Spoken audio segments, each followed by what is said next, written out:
가슴에 손을 얹고 한번 고백하겠습니다. 나는 하늘 아래 하나밖에 없는 보석과 같은 존재입니다. 나는 하늘 아래 하나밖에 없는 보석과 같은 존재입니다. 아멘. 신앙생활에서 중요한 것은 내가 어떤 일을 하느냐가 아니라 내가 어떤 존재인가를 아는 것이 중요합니다. 근데 마귀는 우리를 저주합니다. 절망하게 하고 부정적 감정을 심어줍니다.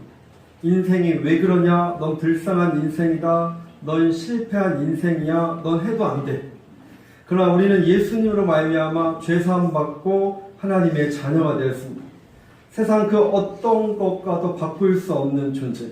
저와 여러분이 하늘 아래 하나밖에 없는 보석과 같은 존재로 살아가시기를 축복합니다. 우리는 인생 여러 사건을 만날 때마다 해석을 잘해야 됩니다. 어릴 때 말이 더디고 느린 아이가 있습니다. 엄마는 말한다. 너는 말이 느린 것이 아니라 생각이 빨라서 그런 거야. 해석이 멋있지 않습니까? 쉽게 포기하는 자녀가 있습니다. 괜찮아. 너는 잘 될 거야. 너는 복이 더덕더덕 붙어 있어. 반대로 해석을 개떡같이 하는 사람도 있습니다. 인생의 어려움을 만날 때마다 내가 지금 가난하고 힘들게 사는 것은 우리 부모님이 날 도와주지 않아서 그래. 이런 인간들도 종종 있습니다. 어떤 분은 부모님 없이 자란 분도 있습니다. 그래도 그 어려움을 잘 딛고 잘 사는 사람도 있습니다. 빅터 프랭클이 쓴 책이 있습니다. 죽음의 수용소에서. 2차 세계전쟁 때 독일의 히틀러가 유대인들을 무자비하게 죽였습니다. 또 아우슈비츠 수용소를 만들어서 많은 사람들을 가스 실험으로 죽였습니다. 심지어 반인륜적인 생체 실험까지 했습니다. 이 오스트리아 빈 출신 이 빅터 프랭클은 유태인이면서 정신과 의사였습니다. 이 프랭클도 역시 아우슈비츠에 끌려갔고 전쟁이 끝난 후 살아남았습니다. 프랭클은 정신과 의사로서 수용소에서 사람들을 연구하기 시작했습니다. 특별히 죽음의 공포 속에서 어떻게 사람들이 반응하는지 면밀히 찾기 시작했습니다. 프랭클은 그런 절망적 상황에서 살아야 되는 이유와 의미를 찾기 시작했습니다. 수용소에서는 하루에 한 컵의 물만 배급이 됩니다. 그러면 이 프랭클은 이 물의 반 정도를 마시고 물의 반은 깨진 유리 조각으로 면도를 하고 세수를 했다고 합니다. 이 수용소에 갇힌 사람들이 대부분 다 가스실에서 목욕탕이라고 비누를 주면서 목욕하라고 보냅니다. 그리고 그곳이 가스실인데 대부분 가스실에서 다 죽음을 맞이했습니다. 그런데 건강하고 얼굴에 윤기가 있고 눈이 총총한 사람들은 가스실을 안 보내고 노동을 시킨 거예요. 이 빅터 프랭클은 이 면도하고 세수하고 내가 살아야 된다는 그 각오와 의미를 찾아서 그는 죽지 않았다고 합니다. 빅터 프랭클은 3년 동안 포로 수용소에서 그 경험을 통해서 로고 테라피, 심리 치료 요법을 만들었습니다. 이 로고 테라피, 이 로고라는 것은 그리스어로 의미 이런 뜻을 가지고 있습니다. 테라피는 치료. 그러니까 로고 테라피는 의미 치료 요법을 말하는 것입니다.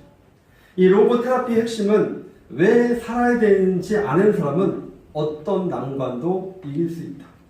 한번 따라하겠습니다. 시작. 왜 살아야 하는지 아는 사람은 어떤 난관도 이길 수 있다. 즉 고난의 의미를 안다면 감당할 수 있고 이길 수 있다. 그러니까 왜 살아야 되지 않은 사람은 어떤 환경도 견딜 수 있다. 한 번은 나이 지긋한 한 의사 선생님이 우울증 때문에 빅터 프랭클에게 상담을 받으러 왔습니다. 이 의사는 2년 전에 아내가 죽었는데 그 상실감 때문에 힘들어했고 우울증에 빠졌습니다. 그러니까 아내를 무척 사랑했는데 2년이 지나면 이게 좀 어느 정도 감정이 해결돼야 되는데 2년이라는 시간이 흘렀지만 마음이 여전히 힘들었습니다. 그래서 빅터 프랭클을 찾아와서 자기의 고민을 상담하기 시작했습니다. 프랭클은 가능한 말을 최대한 들어주었고 많은 말을 하지 않았습니다. 그리고 이런 말을 했습니다. 선생님, 만약 선생님께서 먼저 죽고 아내가 살아남았다면 어떻게 되었을까? 그랬더니 이 의사는 세상에 아주 끔찍한 일입니다. 그걸 어떻게 견디겠어? 빅터 프랭클은 말합니다. 선생님, 부인께서는 그런 고통을 면하신 것입니다. 그 대가로 지금 선생님께서 살아남아 부인을 애도하는 것이 틀림없습니다. 이 의사는 조용히 일어나 프랭클에게 악수를 청하고 진료실을 나갔다고 합니다. 우울증에 빠진 의사에게 삶의 의미를 발견하게 해준 것입니다. 오늘 본문에 바울의 상황이 기록되고 있습니다. 8절 말씀. 우리 본문 8절 같이 한번 읽어보겠습니다. 시작. 형제들아, 우리가 아시아에서 당한 환난을 너희가 모르기를 원하지 아니하노니 힘의 격도로 심한 고난을 당하여 살 소망까지 끊어지고. 힘의 격도로 심한 고난. 영어 성경을 보니까 great pressure. 이 pressure라는 것은 압박이에요, 압박. 그러니까 고난과 압박을 당하면 우리는 불안하기 시작하고 잠이 오지 않습니다. 두려움이 몰려옵니다. 때로는 살고 싶지 않습니다. 인생이 원망스럽습니다. 하반절 말씀 보면 살 소망까지 끊어지고, 헬라어 원문으로 찾아봤더니 엑사포레오마이, 극도로 당황해하다, 모든 희망을 포기하다. 그러니까 정확히 사도 바울은 무엇 때문에 저렇게 힘들었는지 그 사건은 나오지 않았지만 분명히 힘든 상황 가운데 있음을 알 수 있습니다. 9절 말씀 보면 더 심각한 이야기를 합니다. 우리 9절 한번 같이 읽겠습니다. 시작. 우리는 우리 자신이 사형 선고를 받은 줄 알았으니 이는 우리도 자기를 의지하지 말고 오직 죽은 자를 다시 살리시는 하나님만 의지하게 하십니다. 아멘. 사형 선고를 받은 줄 알았다. 쉽게 말하면 죽는 줄 알았다. 그러니까 종합적으로 보면 사도 바울은 매우 정서적으로 불안하고 힘든 상태입니다. 사실 사도 바울은 기독교 역사상 아주 큰 역할을 한 인물입니다. 다메섹 도상에서 예수님을 만났고 예수님의 음성을 들었습니다. 하나님의 영광을 받아서 신약 성경의 반 이상을 쓴 사람, 1차, 2차, 3차 전도 여행을 했고 수많은 교회를 세웠던 사람, 예수님의 제자들보다 더 많은 영향력을 끼쳤던 사람이 사도 바울입니다. 그런 사도 바울이 소망이 없다, 죽겠다, 무엇인가 나를 누르고 있다, 극심한 고난 때문에 힘들다고 말합니다. 어쩌면 이것이 사도 바울의 솔직한 인간적인 그런 고백인 것입니다. 사실 고난은 우리가 다 이해할 수도 알 수도 없습니다. 그래서 고난의 신비다 이렇게 말합니다. 왜 하나님이 이런 고통을 허락했는지 납득이 되지 않을 때도 있습니다. 여러분, 그럼에도 분명한 것은 고난 가운데 하나님 우리를 내버리지 않으신다는 사실입니다. 우리는 절대로 고난 가운데 망하지 않습니다. 아멘. 여러분, 소망이 보이지 않는 절망적 상황 가운데 우리에게 필요한 자세는 무엇일까요? 첫 번째, 우리는 하나님을 의지해야 됩니다. 아멘. 우리 9절 말씀 볼까요? 9절 시작. 우리 자신이 사형 선고를 받은 줄 알았으니 이는 우리로 자기를 의지하지 말고 오직 죽은 자를 다시 살리시는 하나님만 의지하게 하십니다. 아멘.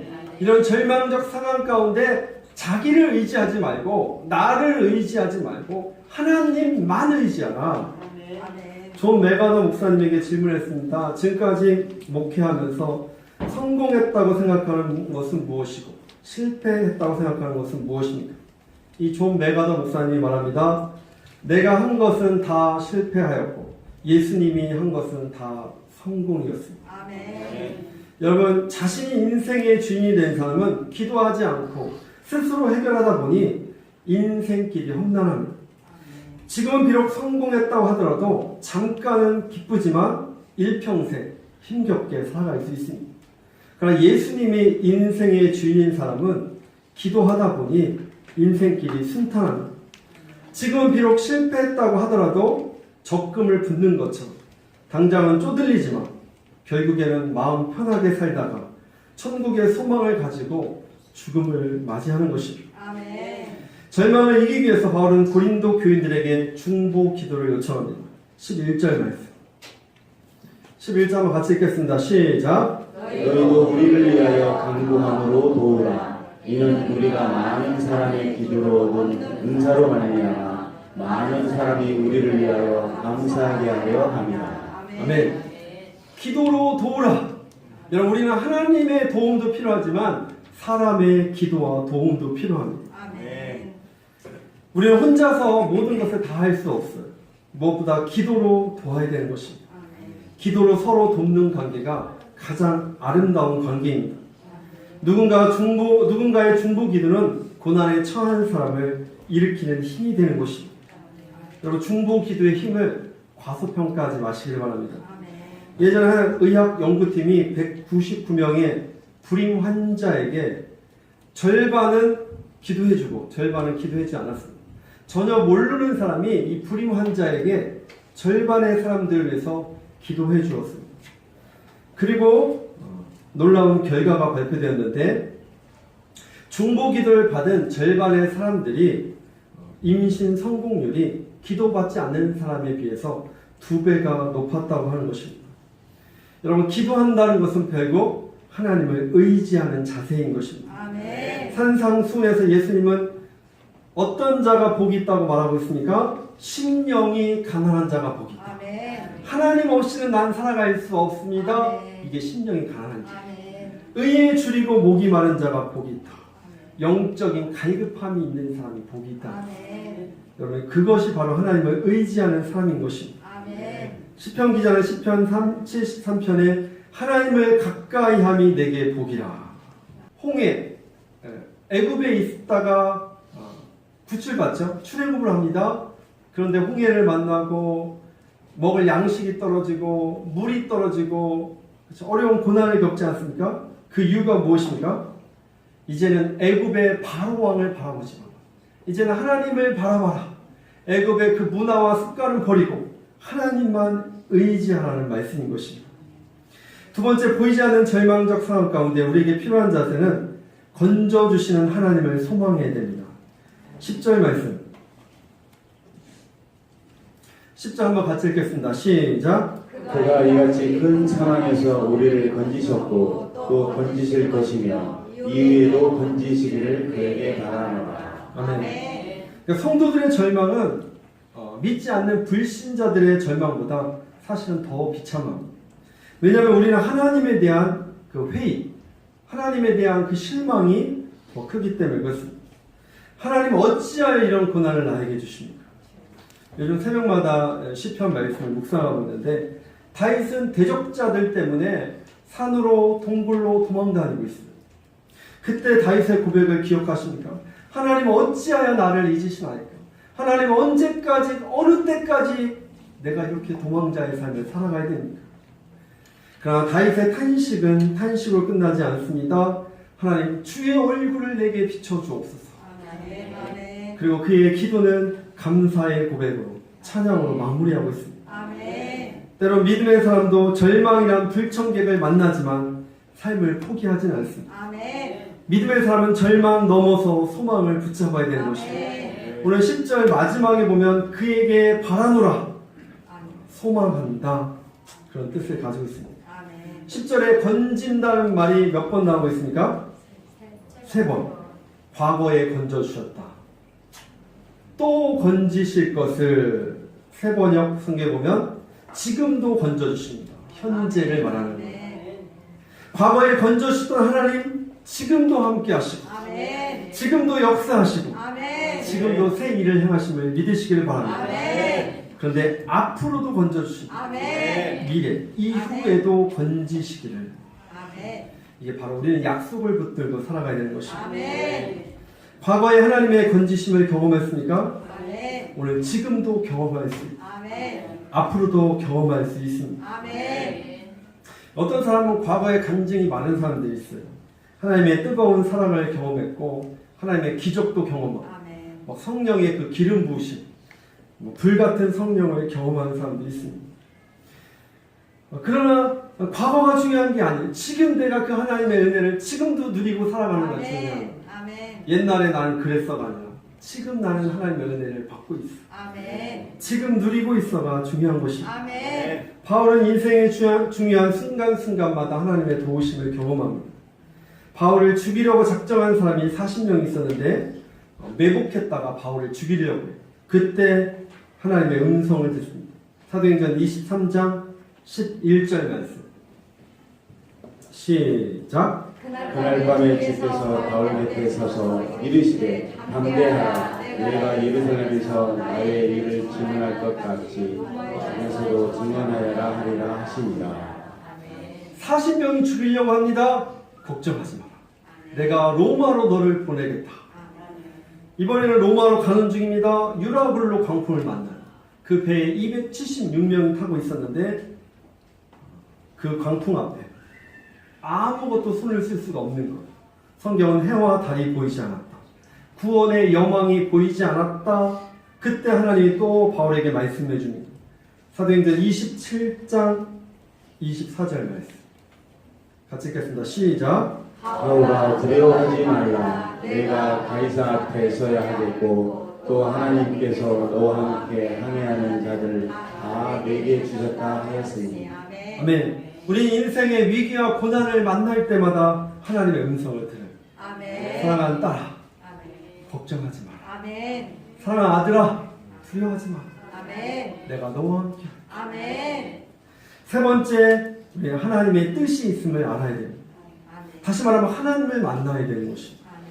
환경 때문에 망하는 사람은 없습니다. 광야 때문에 망하는 사람은 없어요. 무엇이 우리를 망하게 합니까? 생각이 우리를 망하게 하고 잘못된 선택이 우리를 망하게 하는 것입니다. 아멘. 빚이 많아서 망하는 것이 아닙니다. 잘못된 선택이 우리를 망하게 하는 것입니다. 아멘. 다시 한번 빅터 프랭클 이야기를 하겠습니다. 프랭클은 말합니다. 자극이 있으면 반응을 한다. 그런데 이 자극과 반응 사이에 무엇이냐면 선택이 존재한다는 말입니다. 그러니까 우리에게 자극이 주어졌습니다. 그럼 우리가 어떻게 해야 돼요? 스탑, 멈춰야 돼요. 그리고 think, 생각해야 돼요. 그리고 choose, 선택을 하는 것이죠.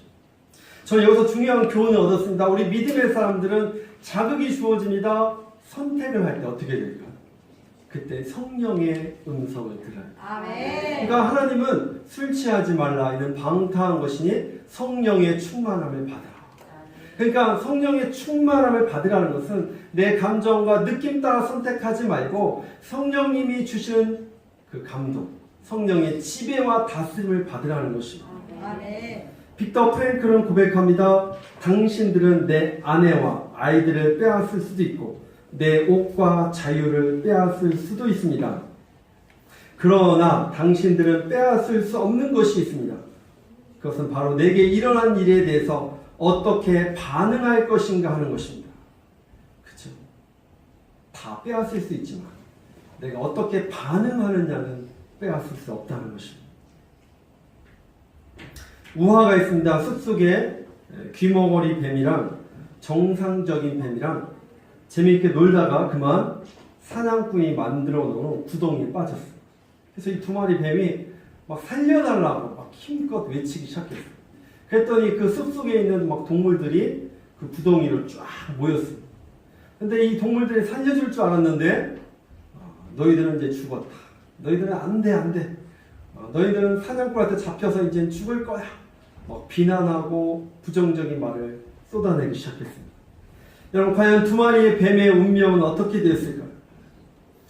귀머거리의 뱀만 탈출에 성공했습니다. 이 정상적인 뱀은 이 동물들이 넌 안 돼, 넌 죽었어, 사냥꾼이 너 잡으러 올 거야, 그 말을 듣고 절망하고 그냥 포기해버렸어요.